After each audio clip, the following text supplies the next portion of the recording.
J'ai le grand plaisir ce matin de recevoir quelqu'un que j'ai connu lorsque j'étais enfant et je suis très heureuse de le recevoir à nouveau pour parler de son récent livre qui vient tout juste de paraître.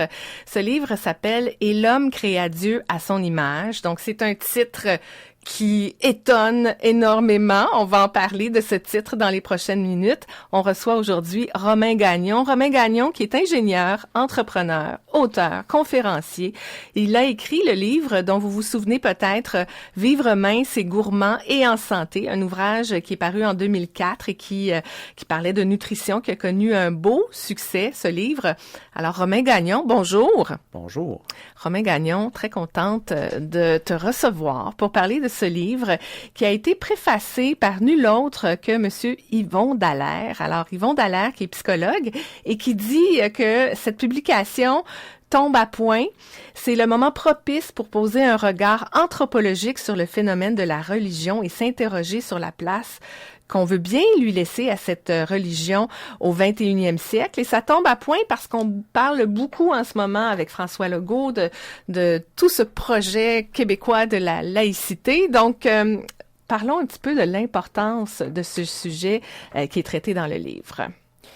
Ben en fait, oui, la laïcité est vraiment à l'actualité, c'est le moins qu'on puisse dire au Québec en ce moment.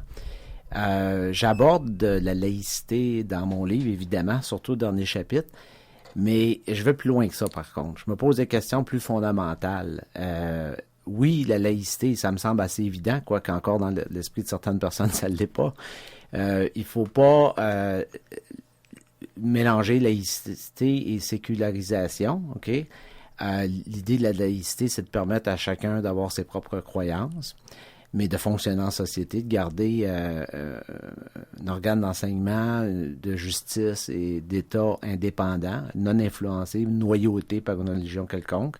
Donc, c'est l'inverse de ce qui se passe notamment en Arabie Saoudite, par exemple, où la religion est très, très proche de l'État, où la religion est instrumentée par l'État, d'ailleurs, aux fins de l'État.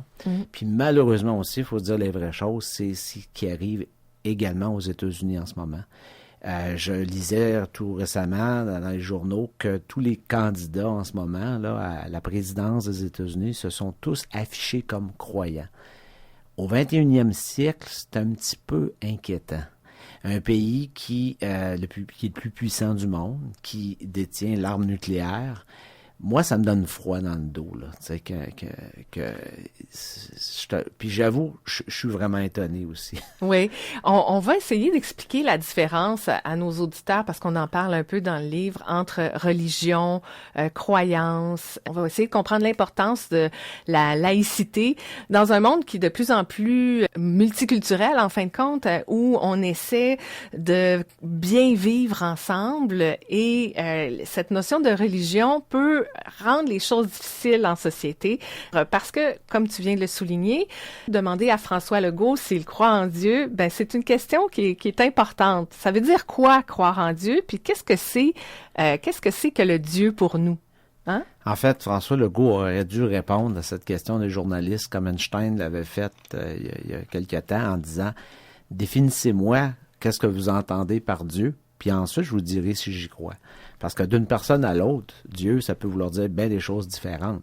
Pour quelqu'un qui croit fermement, qui est un fervent catholique ou musulman, croire en Dieu, ça se ressemble beaucoup.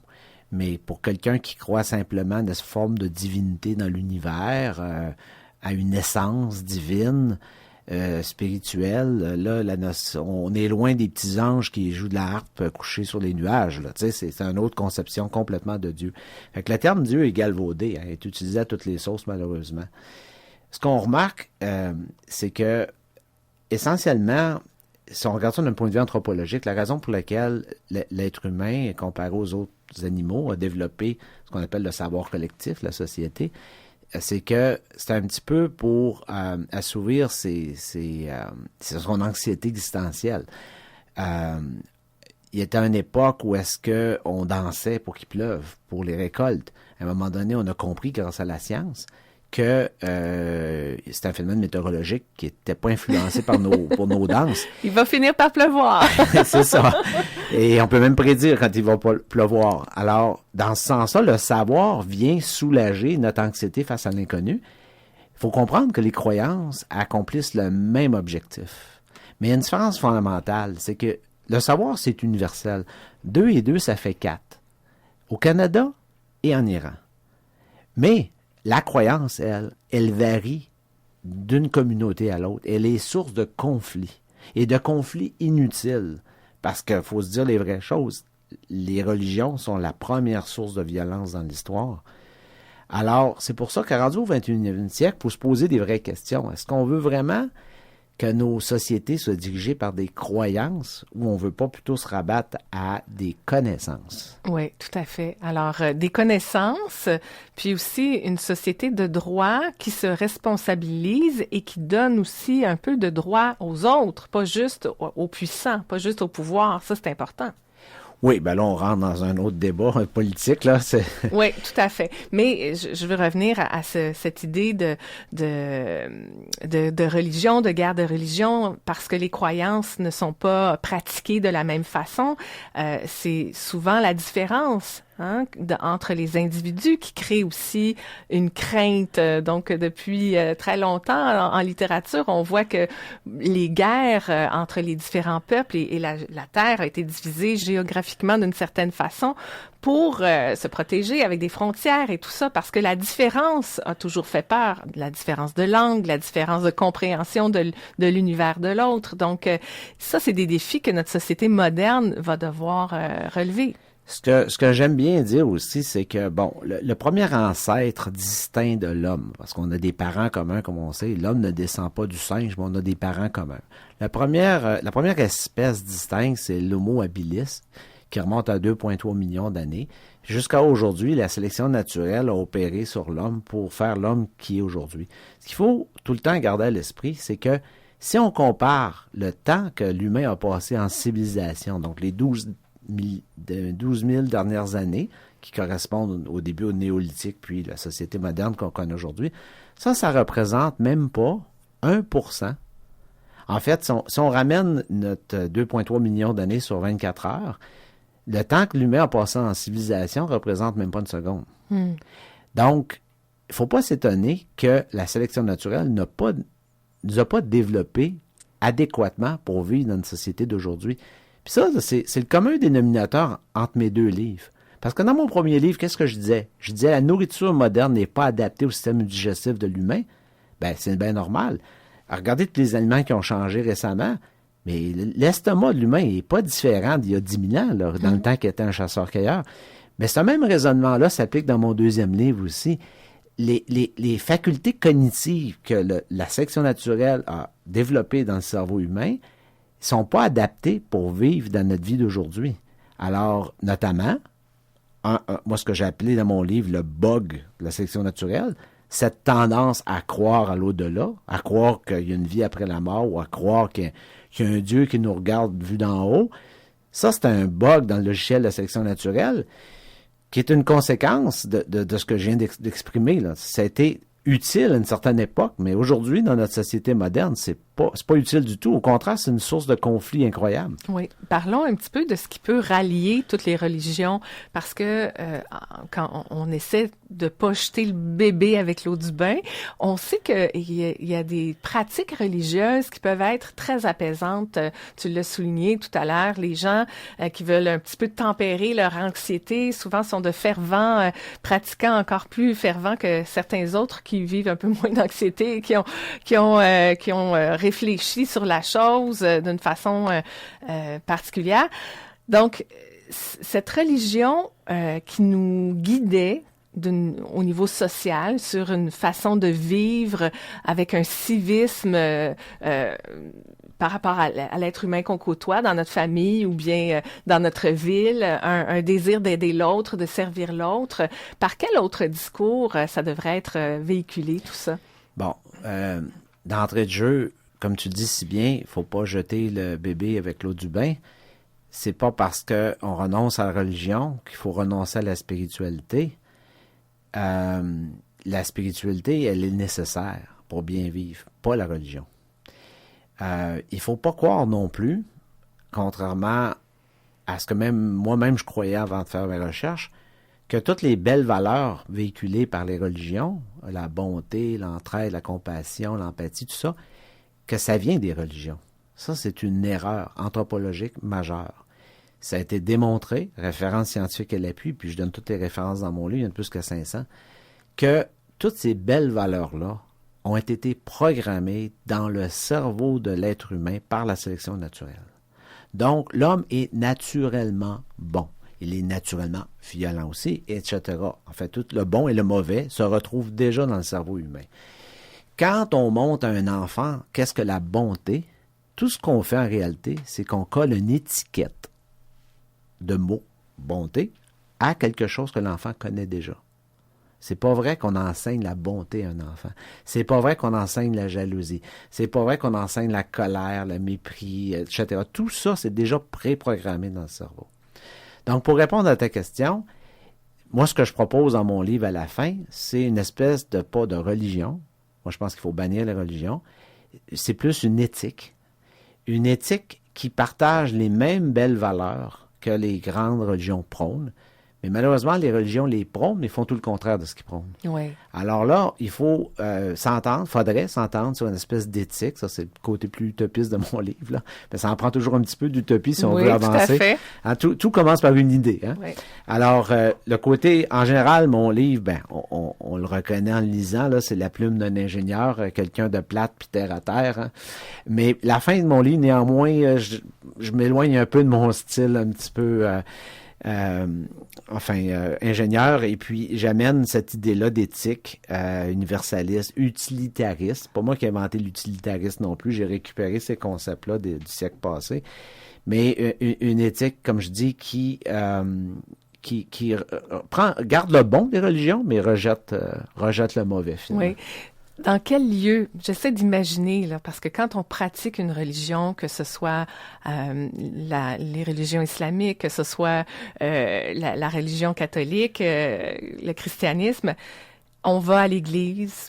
Il y a des rituels, et ces rituels qui ressemblent à des gestes qu'on fait, les prières, les mots qui reviennent, qui sont apaisants, tout ça sert justement à calmer cette anxiété, puis à nous programmer, j'ai l'impression, vers une attitude, une façon, comme on programme un ordinateur, à nous orienter là, vers une attitude qui soit plus saine, parce qu'on parle de bonheur dans ton livre, Romain, puis ça, c'est un sujet qui est très, très important.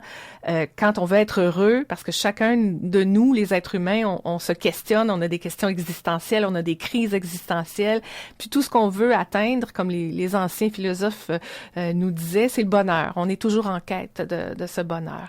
Donc, quand on s'en va dans un lieu qui est une église, on en ressort très souvent avec un grand apaisement, avec des outils pour nous apaiser. Donc, quels seront ces lieux, si ce n'est pas à l'église, quels seront ces lieux où on va pouvoir entendre ces discours qui peuvent nous réconforter, qui peuvent nous orienter vers une façon de faire qui va préserver notre tissu social, qui va même l'enrichir, un tissu social qui s'est un peu étiré, qui s'est un peu défait dans les dernières années. Comment on pourrait imaginer ça? D'abord, je suis entièrement d'accord avec toi. La religion apporte plusieurs choses, des bonnes et des mauvaises. La religion apporte des explications scientifiques. Là-dessus, elle a tout faux, évidemment. L'homme n'est pas né, comme on l'explique dans la Genèse, il y a 6000 ans. Là, on a compris ça depuis longtemps. Mais la religion apporte a apporté pendant longtemps, puis elle le fait encore dans certains pays islamiques, remplace en quelque sorte le système judiciaire, OK? Parce qu'on dit voler, c'est mal, etc. On a un système judiciaire pour ça aujourd'hui. On n'est pas obligé de ramener ça. On peut comprendre aujourd'hui en humaniste que voler, c'est mal. Pas besoin d'un Dieu pour nous dire que tuer ou voler, c'est mal. Il faut évoluer un peu. Par contre, l'élément que tu apportes est très pertinent. La religion apporte... L'homme est une espèce fondamentalement sociale. Puis la religion apporte d'aspect de communauté. Et ça, c'est important. Les rites sont importants.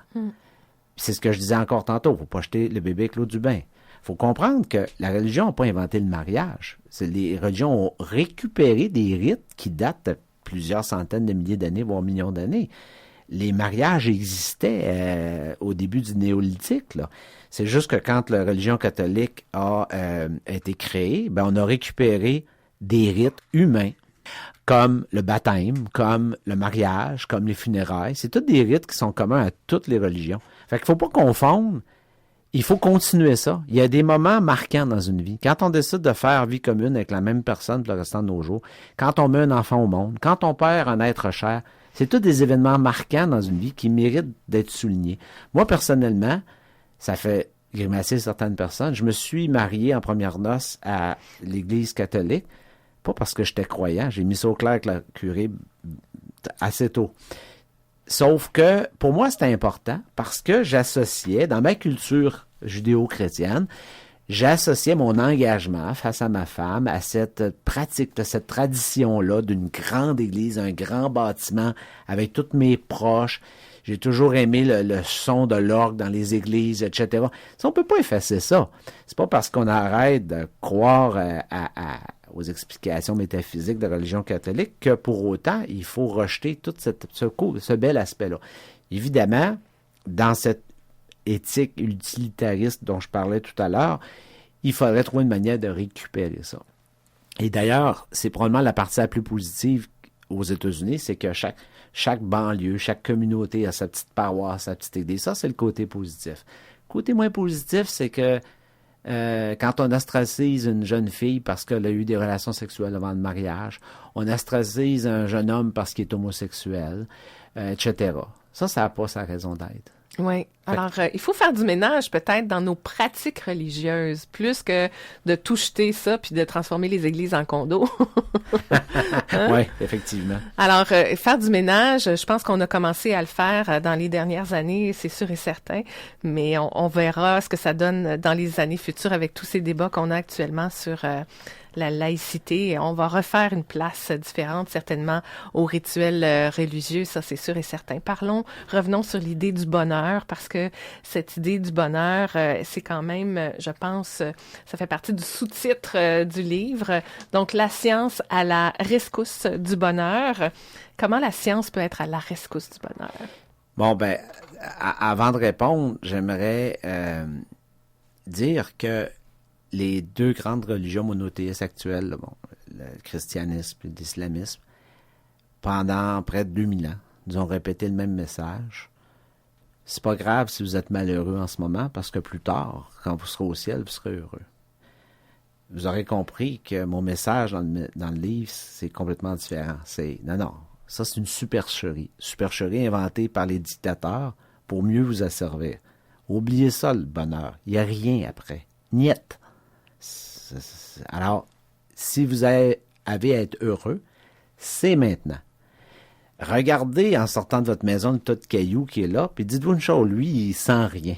Vous avez l'avantage de sentir quelque chose. Quand votre père a fécondé votre mère, là, il y avait 150 millions de spermatozoïdes. Vous avez gagné la course. Donc, vous êtes chanceux. Au lieu de voir la vie comme quelque chose de décourageant, appréciez votre chance d'avoir été le bon spermatozoïde. Alors, si maintenant je réponds à ta question par rapport au bonheur, eh bien, là-dessus, étrangement, j'ai concilié deux choses qui, a priori, sont assez diamétralement opposées, soit les enseignements des anciens sages, issus de la Grèce antique, et même plus loin que ça, de l'ancienne civilisation chinoise, donc Confucius, taoïsme, tout ça, avec les récentes découvertes scientifiques en neuropsychologie, en psychologie évolutionniste, en neurobiologie. Et ça converge. C'est ça qui est assez intéressant. C'est difficile à l'université, il y a tellement de choses à apprendre, c'est difficile d'étudier dans tous les domaines. Alors, habituellement, quand on lit un livre, on lit un livre sur l'histoire antique ou la philosophie antique, ou on va lire un livre sur la neuropsychologie, etc. Dans mon livre, j'ai quand même réussi, en survolant, bien entendu, parce que je ne peux pas m'étaler autant et être aussi profond en même temps, mais j'ai quand même réussi à connecter des choses qui, a priori, ne se connectaient pas. Et je pense que c'est ça qui justifie le sous-titre de mon livre, la science à la rescousse du bonheur, parce que, au fond, le secret du bonheur réside non pas dans sa définition catholique ou islamique ou même hindouiste, mais plutôt dans notamment le taoïsme. L'équilibre entre le fameux yin et le yang. On peut dire aujourd'hui, dans les termes plus modernes, l'ordre et le chaos. Jordan Peterson, notamment, c'est lui qui m'aiguille sur cette voie-là, de l'ordre et du chaos. Puis au fond, je réalise que c'est rien de moins que le yin et le yang qui était inventé il y a quelques milliers d'années. Alors, donc, le point d'équilibre qui est variable d'une personne à l'autre. Il faut trouver son propre point d'équilibre. Il faut s'assurer aussi de combler, puis là, je fais référence à un psychologue canadien qui est beaucoup plus récent, Maslow. Donc, combler les 5 étages de la pyramide de Maslow. T'sais. Puis quand on échappe un étage, ben on n'est pas heureux. T'sais. Suffit de comprendre ça et on s'en va vers le chemin du bonheur, c'est sûr et certain. Alors, c'est un livre que je trouve fort intéressant qui va permettre aux gens de comprendre plein de choses et de faire des liens que vous avez peut-être faits, chers auditeurs, entre la cosmologie, la physique quantique, la neurobiologie, l'anthropologie, la psychologie évolutionniste, l'écologie, l'histoire, la philosophie, la politique, autant de sujets qui passionnent Romain Gagnon et que je trouve, super intéressant à lire et à décortiquer. Yvon Dallaire dit dans sa préface que c'est comme un pavé dans la mare, ce livre-là, que il y a quelque chose qui n'est pas politically correct. Alors, parce qu'il y a des sujets que tu touches, Romain, dans ça, et la façon dont tu parles dans ce livre-là peut être peut-être mal interprété. Il y a peut-être des gens qui vont dire il nourrit l'islamophobie. Donc, est-ce que tu as réfléchi à ça quand tu écrivais le livre? Oui, mais j'ai jamais eu peur de la controverse depuis mon jeune âge. Je suis pas à une controverse près, j'ai jamais eu la langue dans ma poche. Je fais pas exprès, par exemple. Je fais pas exprès pour provoquer les gens. Il y a des gens, des auteurs qui prennent plaisir à ça. Je suis honnête dans ma démarche quand même. Sauf que je me censure pas. Je le dis en avant-propos, d'entrée de jeu. Ça pourrait être facile de dire que c'est un manifeste d'extrême droite. T'sais. On pourrait dire ça facilement. C'est vraiment pas le cas. Les gens qui me connaissent savent très bien que je suis loin d'extrême droite. Je suis loin d'être un communiste aussi. En fait, je me définis humoristiquement comme un extrémiste du centre. Mm-hmm. Fait que, oui, je dis beaucoup de choses qui sont pas politiquement correctes au sujet des religions. C'est un petit peu candide, je trouve, la façon dont tu les dis, ces choses-là. C'est comme si un enfant parlait, dans le sens où quand on dit la vérité sort de la bouche des enfants, c'est un peu ça. C'est comme si, là, il n'y avait pas de censure parce que tu te dis, c'est important de le dire. Absolument, puis je me laisse toujours guider par mon sens scientifique. C'est ma formation au départ, même si j'ai étudié dans toutes sortes de choses par après dans ma vie. À la base, j'ai étudié en sciences. Fait que ça m'a donné une espèce de rigueur intellectuelle que je traîne partout maintenant. Là. Même quand j'analyse l'histoire, la philosophie, toutes des sciences humaines, qui est très loin de mon domaine original d'études, je garde cette rigueur-là que m'a conféré ma formation originale. Puis notamment sur un sujet, à un moment donné, j'ai un chapitre dans mon livre qui est sur la moralité. Et là, je fais une analyse rationnelle de la moralité. Faut le faire. Au fond, ce que je dis, c'est que Dieu, s'il existe, il se fout vraisemblablement pas de notre bonheur, dans le sens que s'il était contre le mal, il l'aurait pas créé au départ. On s'entend? Vraisemblablement, il suffit de regarder les catastrophes naturelles pour se convaincre que c'est pas Dieu, encore une fois, s'il existe, il se soucie peu de notre sort. Donc, au fond, le bien et le mal, c'est entre les mains de l'homme. Et on pourrait tenter de croire à tort qu'un homme égoïste, donc les gens croient que l'homme athée est nécessairement nihiliste, ou à tout le moins égoïste. Nihiliste, vous savez, ça veut dire pas avoir de valeur, tu sais, pas avoir aucune... Et c'est faux. Et il y a une explication évolutionniste à ça. Et elle est notamment dans Maslow. Elle se reflète dans Maslow. C'est que Maslow disait déjà, pour être heureux, il ne suffit pas d'avoir mangé à sa faim, d'être correctement vêtu ou d'être logé convenablement ou encore même d'avoir des relations sexuelles. Il faut en plus avoir l'estime de nos proches, puis il faut avoir un sentiment d'accomplissement. Et prenons l'exemple d'un homme d'affaires véreux qui s'appliquerait à faire des profits, par exemple, aux dépens de ses clients, etc. Ben, c'est pas vrai que lui va être heureux. Parce que il va pas atteindre son 5, à part les psychopathes. Les psychopathes, ils vont prendre plaisir à tuer des gens. Mais je parle des gens normaux. Les gens normaux seront pas heureux en faisant ça. Et c'est là qu'est l'explication de la quadrature du cercle. Là. C'est la raison pour laquelle il faut comprendre que quand même que demain matin, on ferait exploser la Terre avec une guerre nucléaire ou qu'on ferait des méga déversements de pétrole, Dieu en a rien à foutre. On est un astre parmi des milliards qui flottent. Puis au moment où on se parle, il y a plein d'astres en ce moment qui explosent. Pas dû à des guerres nucléaires, mais à d'autres explosions nucléaires.